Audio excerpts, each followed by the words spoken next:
E salve, salve pessoas, tudo bem por aí? Eu sou a Juju Couto Aiduan e você tá na Serendipity Empório Celta.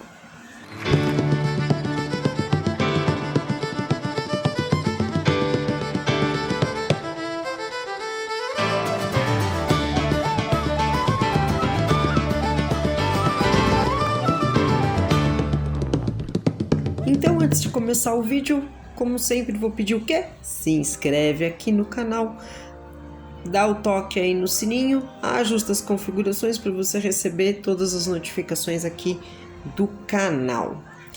E aí, hoje nós vamos, falar aí nas semanas druídicas sobre ritual.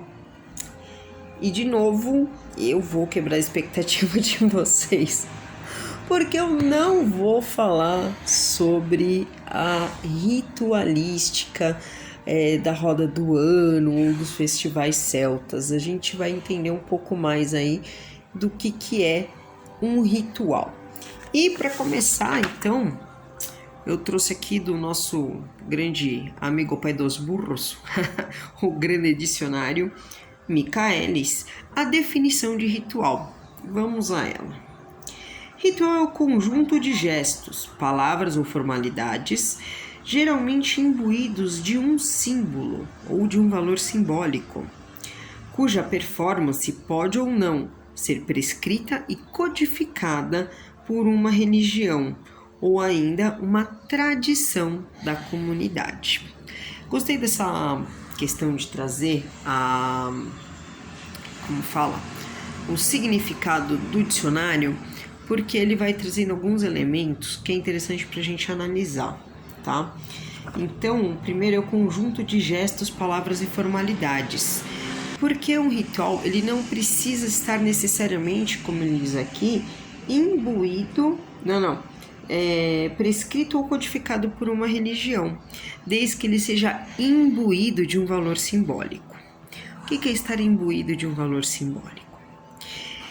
O símbolo é aquilo que te conecta a algo, te conecta àquilo que aquele desenho, símbolo, né, para falta da outra palavra que eu esqueci, te remete a determinada X coisa. Então, por exemplo, se a gente vê aquele círculozinho com um pauzinho desenhado e 2 dividido, o que a gente vai entender? É o símbolo da paz, né? É o símbolo hippie da paz. Se você vê lá uma caveirinha com tracinho, qual que é o símbolo? Cuidado, perigo de morte, né? E assim vai. A nossa vida tá cheia, né, repleta de símbolos e simbolismos que a gente vai aprendendo ao longo da vida e instintualmente você decodifica aquilo, tá? Então, um ritual ele é feito de gestos, palavras e formalidades, né? Tudo isso dentro dessa questão do símbolo. Então, você não precisa, né, estar dentro de uma religião para estar fazendo um ritual, tá?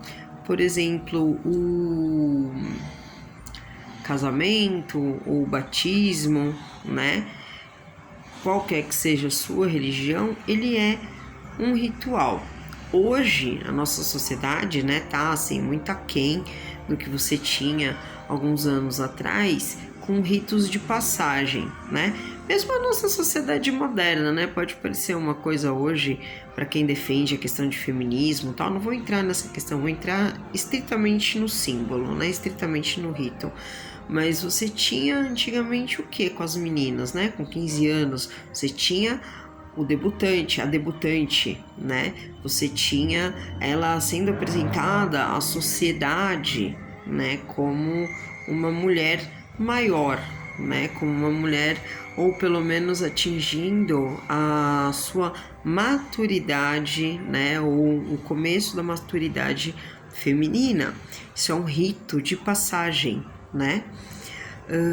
Coisas que a gente não pensa muito hoje, né? A questão das pessoas quando morrem tirando a galera aí de religiões monoteístas, né?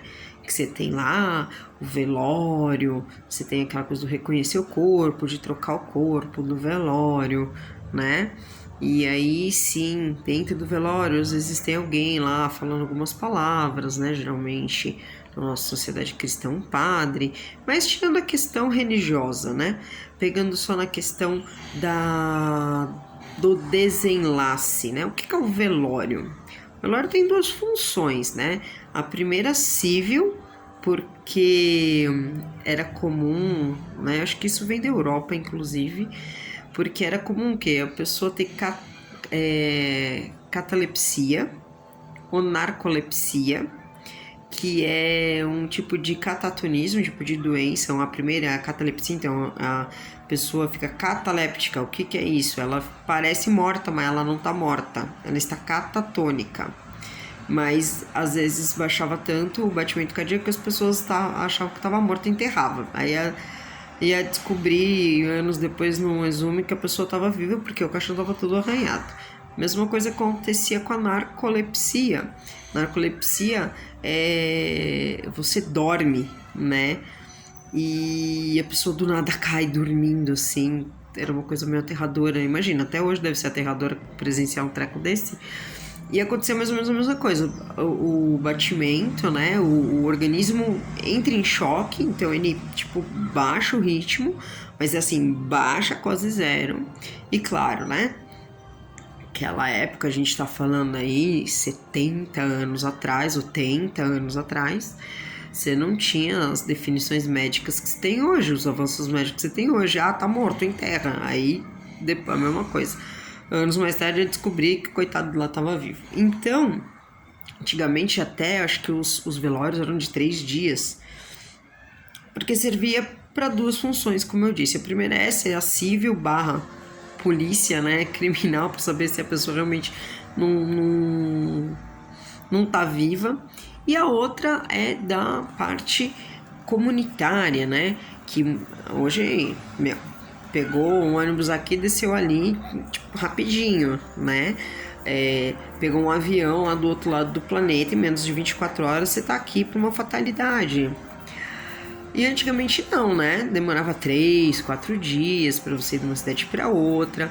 Então essa questão dos 3 dias de velório, ele serve o quê? Para um rito de passagem de morte.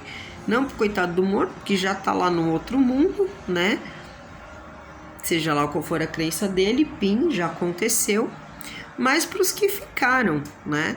Para que possam se despedir, para que possam prestar suas homenagens, tá? Então, o que eu quero colocar com tudo isso? Que ritual vai muito além, né? Daquilo que a gente conhece. Eu acho que nós pagãos, de uma forma geral, a gente tem que ter mais uma consciência sobre os ritos do dia a dia, sobre os ritos na nossa vida, além daqueles que incluem os festivais, né? Que incluem os sabás, para quem acredita em sabá, os festivais, como eu chamo, para quem acredita, né? Para quem coloca assim como os festivais. Então é muito além disso, né? Pra gente não virar tipo o que a gente condena, que, né? Eu ficava louca quando eu fui católica, já fui católica, viu, povo? Pra gente falar mal ou pra gente não gostar de algo, a gente tem que conhecer. E hoje eu falo com propriedade porque eu não gosto do catolicismo. Nada contra o Cristo, só contra o fã-clube dele, que é insano. Enfim, mas voltando. Porque eu ficava louca, né? Que o povo era católico só de fim de semana, era católico de domingo, porque assistia a missa, era católico. E tipo, pique o resto da semana inteira, fazia tudo aos avessas, tá? E eu tô brincando falando dos católicos, mas a gente sabe que tem muito pagão que faz exatamente a mesma coisa. Então eu tô trazendo essa questão um pouco mais assim pra gente ter uma luz, né? De que ritos e rituais vão muito, muito além das festividades, do Beltane, do Samhain, do Imbolc, Lughnasadh, os Albans, né? Englobando aí os solstícios e equinócios. Não é só se vestir de preto bonitinho e e pagar de bruxão por aí, né? Os ritos, eles têm uma profundidade muito maior.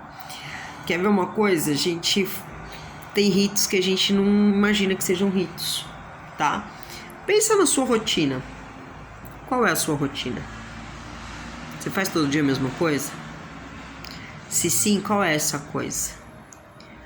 Eu vou dar um exemplo da minha filha. Crianças são extremamente ritualísticas, só que elas não têm a menor consciência disso. Porque elas precisam de uma disciplina, elas precisam de algo que as conecte, né, com o dia a dia delas. Elas estão conhecendo o mundo, tá vendo um translumbramento, né? Cada dia, cada descoberta é um maravilhamento. Mas para que isso aconteça, elas têm que ter uma certa organização, né? Como a gente, é que com eles é mais legal porque, tipo, eu vivencio isso dia a dia e eu vou vendo algumas coisas na Valkyrie e vou me tocando, né? Das coisas que vão acontecendo e como que vai mudando. Eu fico assim, caralho, olha só, né? A gente não prestava atenção. Então, o que acontece? Minha filha é extremamente ritualística. E, nossa, extremamente. De manhã, então, Senhor do céu. Ela pontualmente acorda entre 8 e 9 da manhã. Vem, me acorda, me abraçando, me dando beijo. Dá bom dia, mamãe. E ela fala assim, mamãe, você faz meu café? Você me ajuda a pegar minhas coisas? Por quê? Todo dia de manhã eu pego as coisas do quarto dela, que são o Olaf, que é o travesseiro, e a coberta, mesmo que esteja um calor do inferno, mesmo que ela não se cubra, porque ela gosta, é o regulador dela, de ter no sofá. Aí eu ponho um desenho para ela, enquanto eu vou preparar o café, trago o copinho de leite dela, enquanto eu termino o café, e aí a gente senta para comer. E é uma coisa muito louca. Pode ser da minha filha, que ela tem lá uns metodismos dela, pode. Mas eu vejo que nós também temos isso, né? Eu sou muito assim, às vezes ela tá pegando de mim, né? Porque eu tenho minha ritualística, o meu dia, o resto pode ser uma baderna que eu não ligo, mas se eu não acordar, for tomar minha xícara de café com calma, porque se eu tiver que ser acelerado eu nem tomo, eu saio pra rua e pronto, né? Tem dias que a gente precisa correr, mas meu negócio é tomar meu cafezinho, tranquilinha, acabar meu café, tirar a mesa, ir ao banheiro, fazer a higiene pessoal. Aí eu começo o dia. Vem começar a me perguntar coisas antes da minha primeira xícara de café, que assim, amigo, não é que existo. Então eu tenho um meu ritual de manhã. Então eu tô falando essas coisas assim, bem cotidianas mesmo, bem mundanas, pra gente entender justamente isso. O ritual, ele não tem que ser religioso. A gente tem rituais em casa, cada um de vocês tem a absoluta certeza que tem rituais diários e que a gente não se toca, dá importância disso. Qual que é o símbolo? Onde está o desenho, o estigma, né, que conecta? Às vezes em lugar nenhum, tá? O meu símbolo é o símbolo da xícara de café, mas o símbolo não está desenhado, o símbolo está contido, imbuído do valor que você dá para aquilo. Eu, por exemplo, se eu não tomar um café quieta direito, eu não começo bem o dia. Meu dia pode, nossa, a menos que alguém na Mega Sena, o dia vai ser uma caca, assim. Por quê? Porque eu não consegui fazer aquilo que me conecta a mim mesma, tá? Então, cada um vai ter o símbolo, né, e o valor colocado nesse símbolo em você de qualquer forma.